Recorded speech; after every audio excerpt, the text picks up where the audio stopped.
بغیر کسی لگی لپٹی اور ادھر ادھر بات کر کے میں سیدھی بات آپ کروں، اللہ ہمیں چاہتا ہے، اللہ چاہتا ہے کہ ہم اس کے قریب آ جائیں، اس کو پہچان لیں اور اس سے ملاقات کر لیں اور اس کی زیارت کر لیں۔ اوہ کیا خوب کیا خوب کیا خوب بات ہے، سبحان اللہ۔ کوئی اور تصور کسی بڑائی کا آ ہی نہیں سکتا، کسی بڑے مقصد کا اس کے علاوہ ہو ہی نہیں سکتی۔ رب سے ملاقات، رب کی معرفت اور رب کا تقرب، سبحان اللہ، الحمدللہ، بڑی بات ہے بھیا۔ تو اب یہ ہے نا کہ منزل اللہ ہے، راستہ اللہ کا ہے۔ اگر اللہ تک پہنچنا ہے تو اللہ کے راستے پر چلنا ہوگا، یعنی شریعت یعنی دین اسلام، قرآن اور سنت، یہ راستہ ہے اللہ تک پہنچنے کا، اس کے علاوہ کوئی راستہ نہیں ہے۔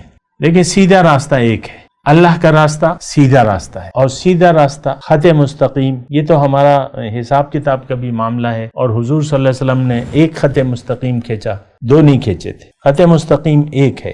اللہ ہماری منزل ہے، اللہ محبوب واحد ہے، مطلوب واحد، مقصود واحد ہے۔ اب یہ تین باتوں کے اگر آپ قائل نہ ہوئے، یہ ایک جملہ میں آپ کو کہہ رہا ہوں، اگر یہ تین باتوں کے، اگر اللہ آپ کا مقصود واحد نہیں ہے، محبوب واحد نہیں ہے، مطلوب واحد نہیں ہے، اب آپ اس کی بندگی کر نہیں سکیں گے۔ جو کریں گے وہ ریاکاری ہوگی، اور تھوڑی ریاکاری بھی شرک۔